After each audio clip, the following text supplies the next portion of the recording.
Halo semuanya, selamat datang di Midnight Traveler edisi Kilas Baru.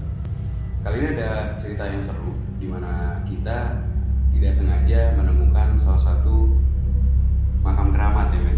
Benar. Di desa Bojong Sari, Jati Asih, Bekasi Timur. Jadi cerita itu kita pertama kali nyari tempat horor. Iya, kita kan tugas kita buat nyari-nyari explore, nyari-nyari tempat horor itu kan randomness banget kan. Keren banget. Sampai pada suatu waktu itu hujan deras banget, kondisinya hujan deras, sampai kaca pun hampir gak kelihatan ya. Iya. Kaca tuh hampir nggak kelihatan. Terus di situ sinyal juga hilang-hilangan gitu kan. Sampai akhirnya kita saat itu maghrib, kita masuk ke musola. Kita memutuskan untuk ibadah maghrib di salah satu musola yang ternyata musola itu ada makam keramatnya, makam dari Nyai Ratu Mayangsari. Di situ kita sempat makan-makan dulu sih sembari menunggu hujan juga, dan kita juga kan kepo nih dengan makam ini sebenarnya. Jadi waktu kita sebelum tahu tuh kita nanya ke tukang baksonya ya gitu. Iya, kita nanya ke Ini tukang bakso. makam siapa sih gitu ya? Bener. Ini makam siapa sih? Terus dijelasin ini. Terus kalau mau masuk gimana caranya gitu? Tunggu ininya aja, apa ibaratnya bahasanya Kuncennya. Kuncennya buat masuk izin dulu. Nah kita habis sholat maghrib karena udah deket banget sama sholat isya, kita tunggu isya dulu. Kelar dari situ kita emang udah ditunjukin nih kuncennya yang mana ya kan. Tapi kita belum sempat untuk ngobrol-ngobrol karena dianya itu lagi beribadah, lagi wirid gitu. Jadi Iya. kita nunggu dia selesai ibadah untuk bisa ngobrol, minta izin agar bisa ke makam keramat itu sih. Gitu. gue juga nggak tahu kenapa ya, tapi emang aneh banget di situ. Salah satu guru gue tuh yang tadinya kita lagi duduk merokok nih bertiga, tiba-tiba gue berdiri lihat ke arah depan nih, ke arah depan itu kan di depan tuh banyak kuburan yang lain juga tuh, tempat pemakaman umum juga. Gue ngeliat ada cahaya tuh, ada yang datang, gue kira motor atau apa kan, ada kendaraan berarti kan. Jauh datang tuh satu mobil. Oh, gue kira mungkin warga sini mau lewat atau gimana gitu kan. Ternyata mobil itu berhenti pas parkir di sebelah mobil kita, mobil tim kan. Nah yang keluar di situ ya ternyata Orang yang pengen ikut ini juga berziarah ke makam dari Mayangsari itu. Jadi seakan-akan bahasa tubuh kita tuh menunggu dari orang ini nih untuk datang dan ziarah bersama gitu. Sampai suatu ketika kita tahu bahwa orang tersebut, orang yang bareng sama kita ziarah di makam Mayangsari itu ternyata bukan orang biasa. Dia adalah orang dari Keraton Cirebon itu sendiri. Masih dia ada tuh datang sendiri jauh-jauh dari Cirebon, dan perempuan. Aneh, hebat itu ya, dia jauh-jauh datang sendiri dari Cirebon naik mobil cuma buat ke makam itu. Dan kita juga nggak tahu kenapa kita seakan-akan kita tuh dibuat nunggu. Iya, bahasa nunggu tubuh itu kedatangannya dia. benar. Secara nggak langsung kita coba sabar kan nunggu kuncennya, ternyata kuncennya juga lama juga, tapi lagi dia datang langsung ya. Lagi gue izin ke kuncennya itu, dia langsung kayak senyum. Tadi itu kan dia kan wirid kan. Pas lagi datangnya si orang itu kebetulan banget dia juga udah selesai wirid nih. Oh, Dia udah selesai wirid, dia cuma duduk gini, lagi gue masuk ke pintu masjidnya. Dia tuh kayak udah langsung noleh balik gitu. Iya, sekarang waktunya masuk gitu. Sambil senyum. dari kalimatnya catchy banget ya. Iya, sekarang udah waktunya masuk. Bukan kayak Iya, silakan masuk. Iya, silakan masuk atau gimana gitu, silakan. Jadi seakan-akan tuh udah tahu orang ini tuh si yang tadi yang baru datang itu, iya. Padahal si yang baru datang itu dia nggak ketemu sama kuncennya. Dia langsung menuju ke makam Mayangsarinya itu sendiri. Gitu. Iya benar, di situ emang orang yang baru datang ini dia nggak ada interaksi sama kuncen sama sekali. Dia datang langsung menuju ke arah makam. Langsung ke arah makam. Tapi selalu seolah-olah Puncennya tahu gitu yang membuat gue kayak oke, fine.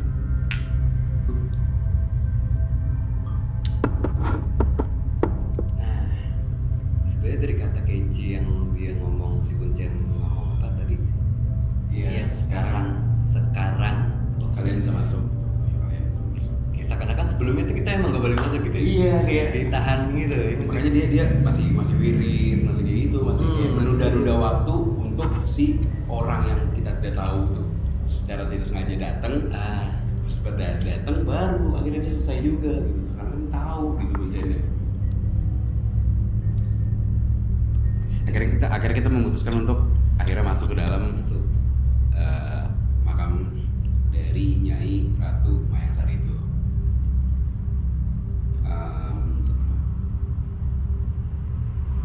Itu juga mungkin lo bisa jelasin dari perspektif sudut pandang lo nih yang lo rasa dari awal masuknya itu ada apa yang lo rasain? Sebenarnya unik sih ya. Emang kan kalau misalnya kita ke tempat kuburan itu kan pasti wangi gitu kan ya. Wangi emang, tapi itu lebih ke wangi bunga kantil gitu ya mungkin. Bunga kayak baunya tuh kayak wanginya tuh beda gitu.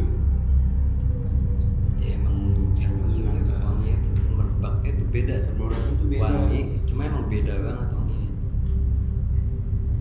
Kita masuk, akhirnya kita mencoba untuk tirakat gitu kan. Kita berziarah ke makam untuk mengingat bahwa sayanya emang kita tercipta dari tanah dan akan kembali dengan Mengingat kematian. iya, mengingat kematian. Kalau kita semua akan mati. Kita fokus untuk berziarah. Di situ juga banyak gangguan ya men ya. Wah banyak Banyak gangguan asli. suara-suara. Jadi posisinya nih, gua kan kalau gua emang dari awal tuh gua ada firasat nih bakalan ziarah kan. Dan gua nyari posisi yang pas nih sesuai sunnah kan, arahnya ke kiblat gitu kan bacanya. Gua kirimin al-fatihah segala macam. Nah habis dari situ gua meditasi tuh, gua merem. Nah gua nggak tahu nih kondisi dia nih apa yang dia rasain, karena di situ gua udah meditasi, udah fokus, saya kan udah tenang, cari ketenangan di situ. Kalau gue sih dengar suara-suara juga. Nah gue nggak tahu nih sudut pandangnya si Coblot di situ apa yang dia rasa. Itu gue unik banget sih. Jadi kayak pas lagi pertama kali gue ziarah, itu kan pertama kali gue ziarah sih. Jadi gue udah pernah 2 kali ke tempat makam keramat, tapi yang ini tuh lebih beda karena waktu pertama kali masuk juga itu udah langsung udah kayak gitu. Iya benar, emang bunyi itu nggak hitung banyak berapa kali bunyi. Banyak banget. Sampai pada satu saat itu bunyi kereman. Itu pas lagi pertama kali saat gue ngirimkan al-fatihah gitu ya, gue tuh bertanya pada diri gue sendiri gitu, kenapa sih kalau misalnya di makam keramat itu banyak orang-orang yang mencari ilmu gitu kan. Aneh tuh, gue nanya sama diri gue sendiri, kenapa sih banyak orang-orang yang aneh gitu. Harusnya ke makam keramat itu kita mengirimkan al-fatihah gitu kan, mengingat kalau bahwasanya kita semua akan mati gitu. Tapi ini mencari-cari ilmu, dan pas lagi gue tanya itu langsung, kenapa sih di sini banyak yang mencari kewibawaan, langsung suara kayak gitu. Itu gue denger men. Walaupun posisinya emang gue nggak dekat sama dia, gue agak ada beberapa ya 1-2 meter lah. Itu gue pun denger di situ ada suara kereman. Gue langsung kayak meditasi gue agak ke-distract sih, langsung kayak apaan nih ya? Kok begini nih?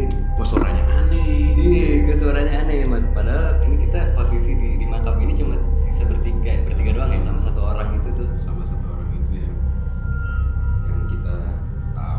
kita tahu kalau misalnya dia itu salah satu daerah biru Cirebon itu ketika kita selesai dari berziarah ya. Iya. Justru ya. Kita selesai. Jadi waktu ziarah itu kan ya bagaimana mestinya lagi ya. Terus dia keluar, gue sempat berdua dulu kita ya. Gitu. Nah di sini juga ada unik nih. pengalaman unik di gue. Waktu di deket makamnya kan gue mendekat nih, gue sampingan sama dia. Kita coba apa sih sebutnya ya? Lebih arah gimana ya, merasakan energi gitulah, sambil mengirimkan doa-doa kepada si yang sudah meninggal gitu. Nah, jadi posisinya pas banget nih, si coblot ini di sebelah kanan gue dan gue kita menghadap ke kuburan itu. Itu emang waktu gue coba meditasi lagi. Pas lagi lu zikir dan coba untuk dari Fatihah, apa yang lu rasain? Gue kerasa banget ada yang hadir sebelah kiri gue itu, tapi energi positif banget. Dibilang dingin tuh jadi cuma kayak setengah doang gitu, segini doang. Dingin, tapi emang positif banget, wanginya enak juga, dan gue sebenarnya banyak pertanyaan-pertanyaan di kepala gue gitu, ini apa sih maksudnya gitu, berasa kayak ada gitu, seseorang yang berdiri di belakang kita gitu ya. Iya bener, kayak gimana susah jelasinnya juga kan. Oh mungkin dia gini men, ini lu bisa jadi gue tuh merasa dingin gitu sini. Di sini coba gimana doang. Lu ngerasa gimana? Jadi kayak gini nih, kayak gitu. Sini udah mulai dingin tuh, sini nih. Posisi kan gue kayak gini kan, dia begini tuh. Itu dia kayak naruh, seakan-akan naruh tangan gitu. Jadi posisi di sini tuh, tapi positif, energinya positif. Gue nggak ngerasa kayak ada gangguan atau negatif gitu, enggak. Positif banget. Nah, kelar dari situ ya, baru kita keluar ya, ketemu orang itu. Kita keluar, kita cerita-cerita tentang sebenarnya siapa itu Nyi Ratu Mayang Sari dari orang tersebut, dan ceritanya itu cukup panjang dan unik banget sih. Dan itu sebenarnya dia yang open ya, orang itu emang open juga. Waktu kita udah keluar dia kayak manggil gitu kan. Iya benar. Sini cerita dulu aja gitu. Unik banget sih itu. Padahal kita stranger yang nggak tahu, teman dia ramah banget sama kita. Dia cerita panjang lebar tentang sejarah mengenai kerajaan Keraton Cirebon, dari kira darah keturunannya sampai ke si Mayang Sari itu sendiri.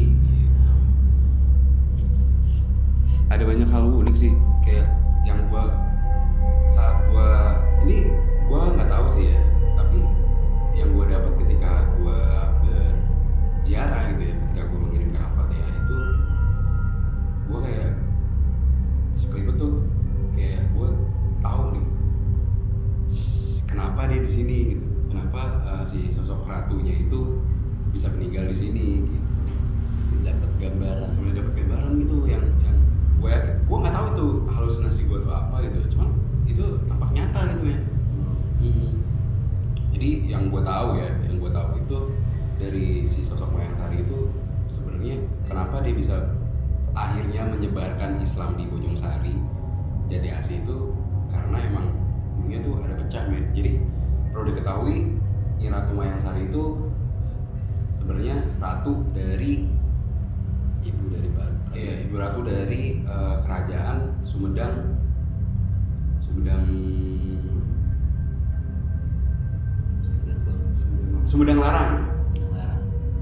Larang ya, dia dari Sumedang Larang. Nah dahulu kala Sumedang Larang itu pecahan dari kerajaan Galuh. Dari kerajaan Galuh, jadi ada pemberontakan ketika raja utamanya itu meninggal, kan turun tuh tatanya tuh. Nah dari situ tuh udah mulai ada kecot dan bentrok tuh. Akhirnya kerajaan Galuh tuh terpecah. Muncullah salah satunya adalah kerajaan Sumedang Larang. Nah kenapa bisa si ratu itu ke Bojongsari? Nah di situ tuh chaos banget men. Jadi sebenarnya kerajaan Sumedang Larang itu di 1578 tuh dia lagi masa jaya-jayanya men. Dia di jabatannya si Raja Angkawijaya di kerajaan Angkawijaya itu dia si Sumedang Larang itu lagi jaya-jayanya tuh, makanya dia menjadi pemasok tentaranya di Keraton Cirebon. Karena kecot ada ituan, si ratunya itu bisa dia ngejauh untuk mungkin entah takut ratu namanya juga kan ya, lagi masa penggulingan kekuasaan gitu kan. Iya, bahaya, makanya dia dipentalin jauh dekat perbatasan antara kerajaan Banten di situ. Di Bojongsari itu tuh perbatasan antara si kerajaan Banten sama Mataram kayak gitu, makanya ditaruh di situ. Yang lo lihat itu di sana itu selain ratu itu ada gambaran lain gitu? Apa ada kayak pendampingnya si ratu? Itu ya, jadi kalau misalnya kalian berkunjung ke Bekasi ke tempat Nyai Ratu Mayang Sari itu ada 2 makam. Yang satunya itu makam dari yang gue lihat itu makam dari penjaganya, men. Semacam Ajudannya, makam dari ajudannya. Jadi pas lagi ada kecok di Singgasana Utama, dia disuruh oleh raja, yang gue tahu nih ya, yang gue dapet dari ketika gue berziarah nih, dia cabut bareng sama ajudan tuh berdua, ke pelosok, bener-bener ke perbatasan. Akhirnya di situ dia menyebarkan Islamnya dengan kebaikan. Jadi orang-orang bisa orang-orang Bekasi yang di Bojongsari itu saat itu waktu itu masih Hindu. Kebanyakan. Soalnya kan itu kerajaan Mataram tuh kebanyakan Hindu. Nah, di situ dia mulai menyebarkan Islam dengan kebaikan, dengan anak yatim dia diasuh, gitu-gitu, men. Mulai tuh warga-warga sekitar sana notice dengan kebaikannya dia dan mulai disebarkannya agama Islam di situ. Makanya bisa jadi kenapa dikeramatkan mungkin sama warga-warga sana gitu ya, karena emang berjasa banget untuk Islam, penyebaran Islam dari Bekasi sih gitu. Nah, kenapa juga dia ditaruhnya di Bojongsari itu? Karena emang dulu tuh ada Sultan Syekh Hasanuddin apa. Jadi kenapa ditaruh di perbatasan? Karena saat itu keraton dari Banten tuh sering, itu termasuk ke sedikit wilayahnya dia. Jadi beberapa syekhnya itu kadang suka lalu lalang situ, men. Makanya ditaruh di situ biar aman, biar nggak ada yang dari, mungkin ada yang ngirim hunter atau apa gitu kan dari kerajaan yang mau ngebelok gitu, menjatuhkan. Jadi ditaruh di situ. Berarti kayak ibaratnya daerah paling netralnya di situ. Netral, iya, jalur netral. Banyak banget sih yang kenapa bisa si Mayang Sari itu bisa di sana. Gue udah coba cari referensi gitu ya tentang bagaimana cerita si Mayang Sari itu, tapi nggak ada. Justru belum ada yang ngebahas. belum ada yang bahas dari Wikipedia dan lain-lain tuh benar-benar nggak ada. Anaknya, terus si rajanya, terus dari kerajaan Galuh, Majapahit, Mataram itu ada banyak Wikipedianya, tapi si Mayang Sarinya itu nggak ada. Dia benar-benar misteri. Terus siapa sih sosok satu orang ini yang datang secara ya nggak kita tentuin juga waktunya kan, dengan secara ya bisa dibilang gitu. perjalanan spiritual, jadinya jatuhnya kita seolah-olah oleh alam tuh udah ditunjukin. Kita nungguin dia dulu nih, ternyata si orang ini ternyata darah biru keraton yang kita nggak tahu. Dan mungkin kalian kepo gitu ya, siapa sih orang itu, dan ya gimana kenapa kita bisa berpapasan di waktu yang pas gitu. Sedangkan kita kan cuma ngikutin alurnya doang di situ kan. Mungkin ada tuh di videonya, nanti gue bakal kasih videonya, cuplikan videonya tentang ketika gue dan si Hafiz ini berziarah dan ada orang itu. Masih di minum.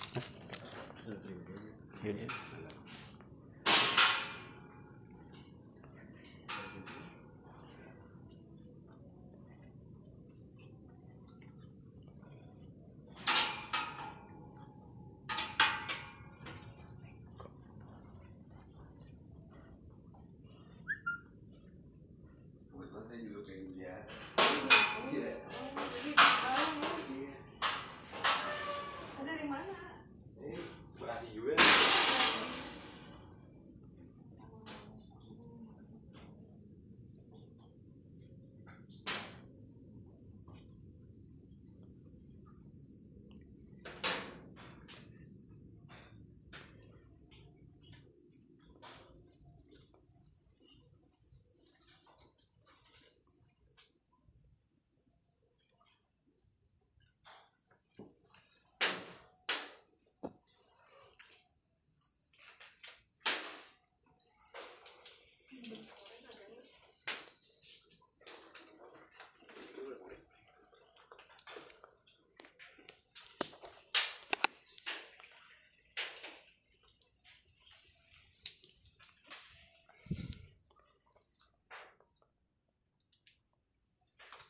Dan sebenarnya agak janggal nggak sih kalau misalkan dia tuh ibaratnya perempuan yang jauh-jauh tapi bisa open sama kita yang stranger cowok dan sempet ngasih kontaknya juga. Iya benar, terus bagasi Ngasih kontaknya juga, kita disuruh datang ke sana dan kita mungkin itu petunjuk dari kita arahan kita datang ke sana ya kan, untuk ziarah lagi ke ke makam keramat yang ada di Cirebon itu.